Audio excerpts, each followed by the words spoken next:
is ABC World News Tonight with David Muir. Good evening, and it's great to have you with us here on a very busy Friday night, and we do begin tonight with the newest tragedy for the Kennedy family. We have new reporting tonight on the death of Saoirse Kennedy Hill, the granddaughter of Robert F. Kennedy and Ethel Kennedy. She was found unconscious at her grandmother's home and rushed to a local hospital where she was pronounced dead. She was in college and had written eloquently about her battle with depression, trying to raise awareness for others. Tonight, the Kennedy family is gathering. They are heartbroken in what Ethel Kennedy is now saying. ABC's Whit Johnson leads us off from Hyannisport, Massachusetts. Tonight, heartbreak on the Kennedy compound as family members grieve the loss of 22-year-old Saoirse Kennedy Hill, the granddaughter of Ethel and Robert F. Kennedy. 21 Marchand in Hyannisport for a possible OD. Authorities responding to emergency calls about a possible drug overdose around 2:30 Thursday afternoon at the storied 6-acre family estate in Hyannisport, Massachusetts, the same home where her grandmother lives. Finding the Boston College student unresponsive, rushing her to the hospital where she later was pronounced dead. Today, 91-year-old Ethel Kennedy seen entering the property in a golf cart. The Kennedy family saying in a statement, "Our hearts are shattered by the loss of our beloved Saoirse. Her life was filled with hope, promise, and love." Grandmother Ethel adding, "The world is a little less beautiful today." Saoirse wrote openly about her long battle with depression in a student newspaper 3 years ago, describing bouts of deep sadness. She was the only child of Paul Hill and Courtney Kennedy Hill. Her death marking the latest chapter in a tragic family legacy, including the assassinations of her grandfather and President John F. Kennedy. Loved ones remembering her on social media. Uncle RFK Jr. calling her a fearless adventurer who inspired curiosity. Maria Shriver saying she left a gaping hole in the lives of all of those who loved her. The Kennedy family has dealt with so much, and Whit Johnson is live in Hyannisport tonight on this story since it broke last night here. And what authorities are investigating, we know not only the circumstances surrounding her death, and you have news about the autopsy tonight? That's right, David. The autopsy was performed today, but the medical examiner is awaiting toxicology results to determine the exact cause and manner of her death. Tonight, Saoirse's family is remembering her as a passionate volunteer with a generous spirit. David. Whit Johnson, our thanks to you again tonight. Now to a major headline here in New York City tonight. An NYPD judge is now recommending the firing of the officer accused in the choking death of Eric Garner. The video of the incident caused a national firestorm. You could hear Garner saying, "I can't breathe," at least 11 times before falling unconscious. As you remember, he later died. Well, tonight it is now up to the police commissioner here in New York whether the officer will be fired. Here's ABC's Stephanie Ramos. This is the video that helped galvanize the Black Lives Matter movement. NYPD officer Daniel Pantaleo and Eric Gardner wrestling to the ground after he was stopped for allegedly selling cigarettes on the street. Gardner screaming those words, "I can't breathe," 11 times, moments before he stops moving. He later dies. Tonight, 5 years later, a judge ruling that Officer Pantaleo's actions and that chokehold were reckless, recommending that he should be fired. We've been waiting for 5 years for someone to say that he did something wrong, and they finally made that decision today. The judge ruling that the 7-second chokehold violated department policy. Today, we finally saw a step towards justice and accountability. The decision coming weeks after the DOJ declined to press federal charges against Pantaleo. The police union slamming today's decision, warning it should give every officer pause. When someone calls 911 and dispatchers call you, and there's a circumstance where you have to put your hands on someone, call your sergeant first, because you will not have the backing of the city. And Stephanie Ramos is live outside New York City Police headquarters tonight. The decision by the police commissioner on whether to fire that officer, Stephanie, could take weeks. That's exactly right, David. Pantaleo was suspended today, but the police union is warning the commissioner he will lose his department if he removes Officer Pantaleo from the force. And if he doesn't, the city is bracing for protests. Tonight, the commissioner is refusing to comment until that decision is made.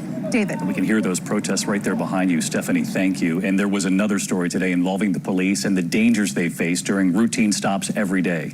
The images tonight coming from Atlanta, the officer at a traffic stop when the driver takes off onto a busy Atlanta highway, the officer holding on for his life. We want to let you know he does survive this. And here's ABC's Marcus Moore now. This dashcam video captures the dramatic incident unfolding during what started as a normal traffic stop for Dunwoody police officer Nathan Daly. Watch as the driver puts the car into gear, racing off towards the highway. Officer Daly hanging on for his life. The officer still clenching the side of the car, even as it hits that gray SUV. The car pulling onto Atlanta's busy I-285. Then as the suspect swerves towards traffic, he hits another vehicle with Officer Daly stuck in the middle. Officer Daly bouncing off the ground. Officer down, 1080. Moments later, police say the driver would try to run on foot, but was quickly arrested. Miraculously, Officer Daly survived the terrifying ordeal and has this message for his community. I will bounce back 10 times stronger. Little knick-knack. I love you guys. Thank you so much for your support. David, that driver who was originally pulled over for violating the state's hands-free law now faces 10 charges, including aggravated assault on a police officer and aggravated battery. David? Just unbelievable pictures, Marcus. Thank you. A major about-face tonight involving President Trump and his choice to become the next director of national intelligence. He had picked a Texas Republican congressman, John Ratcliffe, named just 5 days ago after his forceful defense of the president at the hearing with Robert Mueller. So what happened? Here's ABC's Kira Phillips at the White House. Congressman John Ratcliffe didn't even make it a week as President Trump's choice for Director of National Intelligence before the president pulled the plug. I asked him, I said, do you want to go through this for 2 or 3 months, or would you want me to maybe do something else? And he thought about it. I said, it's going to be rough. Ratcliffe's nomination embattled from the start. The president picked him just 4 days after the congressman lashed into Robert Mueller. Donald Trump is not above the law. He's not. But he damn sure shouldn't be below the law. Democrats called Ratcliffe partisan and unqualified. The president is more interested in getting a loyalist than someone who will speak truth to power. Republicans grew concern as Ratcliffe's resume came under scrutiny. ABC News reporting the congressman falsely claimed to have prosecuted and convicted people funneling money to terrorists. Republicans did express concern about Ratcliffe's experience. Was that a deciding factor? No, I tell you what, I think he would have had very good support. I think he would have done fine, but it would have been a long, hard slog. President Trump has withdrawn at least 38 nominees requiring Senate confirmation, including his picks for Defense Secretary, Labor Secretary, VA Secretary, and UN Ambassador. Today, he defended the vetting process. The vetting process for the White House is very good, but you're part of the vetting process, you know? I give out a name to the press, and they vet for me. We save a lot of money that way. Kira Phillips with us live at the White House tonight. And Kira, President Trump telling you that he has a new shortlist for Director of National Intelligence. And he said there, right there, he hinted at it, this time the vetting process he believes will be easier. That's right, David. The president acknowledged to me that when it comes to national intelligence, Ratcliffe, quote, wasn't in that world that much. The president also telling me that he's now considering 3 very well-known people for the job and that the vetting process won't be an issue because they're already within the intel community. David? Kira, thank you. Meantime, on the Hill tonight, the call to impeach the president is gaining ground. More than half of all House Democrats now back impeachment. That's 118 of the 235 Democrats. And tonight, House Speaker Nancy Pelosi putting out a statement making her same argument to stay the course, to, quote, legislate, investigate, and litigate, adding the president will be held accountable. And the House Republican caucus is losing its only African-American. Congressman Will Hurd from Texas announced he will not run for re-election. Hurd, an ex-CIA undercover officer, says he wants to work in the private sector. He was one of only 4 House Republicans to vote to condemn President Trump's tweets targeting 4 Democratic congresswomen of color. President Trump's escalating trade war with China rattling investors again tonight. The Dow falling another 98 points today, down more than 700 points in just the past 5 days. And tonight, China saying they are not afraid of a fight. But American consumers could pay the price, a higher one, in fact, on some very common items. Here's ABC's chief business correspondent, Rebecca Jarvis, tonight. Tonight, the cost of those tariffs set to take effect next month and China promising to retaliate. Smartphones, furniture, toys, and clothes coming from China to the U.S. subject to a new 10% tax paid to U.S. Customs by U.S. businesses when the goods enter our country. While most companies believe something should be done to level the playing field, many warning customers will bear the burden. Footwear, potentially one of the hardest hit categories, with 70% of all shoes sold in the U.S. coming from China. $150 running sneakers could spike to nearly $190. iPhones, manufactured in China, could see prices rise $100 if Apple decides to pass along the cost to consumers. And these prices would rise if businesses choose to pass the cost to consumers, but that's going to be a tough sell, with corporate America saving about $100 billion a year because of the tax cuts. Either way, this hits the bottom line, which is what has been rattling investors, David. All right, you'll stay on this, Rebecca. Thank you on a Friday night. In other news here tonight, the Trump administration has formally withdrawn from a major arms control treaty with Russia. The landmark Cold War-era treaty signed by Ronald Reagan and Soviet leader Mikhail Gorbachev in 1987 banned ground-launched intermediate-range missiles. The U.S. blamed Russia for the pullout, saying they developed weapons that violated the treaty. Russia denies the claim.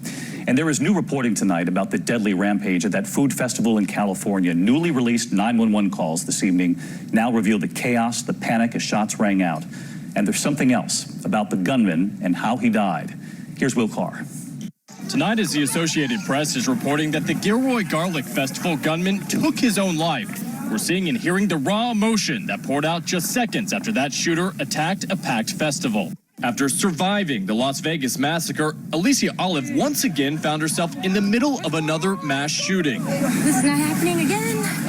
What's going on? What's going on? Also in the chaos, a nurse calls 911. With bullets flying and her own safety at risk, that nurse stopped to help an injured man. I'm a nurse. He got grazed in the right hip, and his gunshot wounds in the right leg. Okay. That injured man was Nick McFarland. I want to thank the nurse that was there at the festival that helped me. She gave me a tourniquet, and stopped the bleeding. That appreciation mixed with sadness and strength Thursday night as hundreds showed up to a downtown vigil. Tonight, authorities tell us they do not believe the shooter was targeting anybody specifically. As for that motive, at this point, it's unclear why he shot and killed 3 people and injured so many more. David. Will Carr on this story all week. Will, thank you. Next tonight, the case making national headlines. The wife who suspected her husband was trying to kill her. She installed cameras and what she discovered. And tonight, the new outrage over his sentence. Here's ABC's Clayton Sandell now. Tonight, outrage over the punishment given to Brian Kozlowski, seen here spiking his wife's coffee with sleeping pills.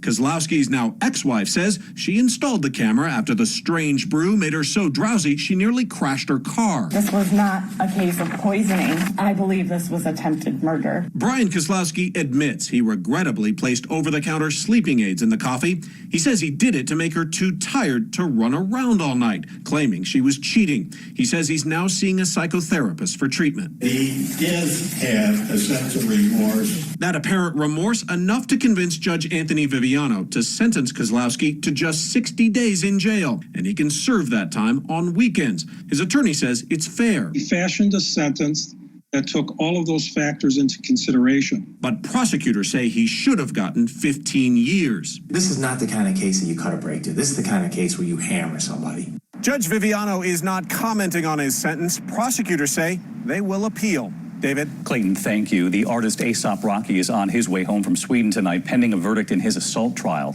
The rapper leaving court after a month in jail and a 3-day trial. He and 2 members of his entourage were arrested for this street fight, captured on video and obtained by TMZ. He claimed he acted in self-defense. The verdict is now expected on August 14th. President Trump gave his support in the effort to free the artist. And we are monitoring the images coming in from Puerto Rico at this hour. The governor has now stepped down today, and hours after the House confirmed him as Secretary of State, Pedro Pierluisi became the new governor of Puerto Rico. He takes over for Governor Ricardo Rossello, who resigned after weeks of protests, a scandal involving leaked chat messages. We're to turn now to the homeowner buried alive at a massive gas explosion, and we're now hearing how he called 911 from his watch to describe where he was trapped in his home. And here's Steve Osatsami. Charlotte fire officials say that the cardiologist who survived this natural gas explosion may have never made it out alive if he wasn't able to call for help right away. Are you trapped in the house? Yes, I am trapped in the house, and I don't know what happened to my wife. Dr. Jabran Karam was seriously hurt in the blast that destroyed his 6,300 square foot home on July 2nd, and his wife was killed. This is what it looked like from security cameras. I am trapped under a lot of 4x4s and sheetrock. Police say he survived using his Apple iWatch. Speaking into his wrist, he was able to lead firefighters to the place where he was buried under his own home. I can hear them. They're coming closer. Okay, they're coming closer. That's good. Just keep yelling out to them. Hello. Fire officials now say there was a gas leak inside the home and say the place exploded just minutes after the couple returned from vacation. David? All right, Steve Osunsami tonight. Thank you, Steve. To the index of other news this Friday night, the alarming number of shark sightings now on Cape Cod. In fact, 161 great whites now spotted since June 1st alone, more than 20 just this week. The sightings prompting several beach closures there, including at the height of the summer vacation, some of those beaches in the Truro area. To that midair scare, a flight from Charlotte to Newark when a bat starts flying through the cabin. Take a look.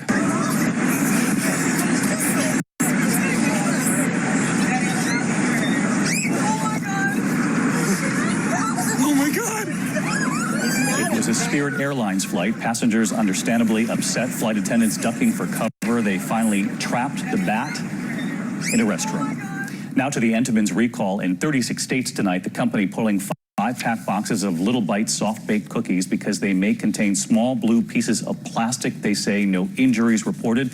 We have more on our website. And July possibly going down as the hottest month in recorded history. In this image tonight, 11 billion tons of ice melting in Greenland in just one day. The ice sheet pouring 197 billion tons of water into the North Atlantic last month alone.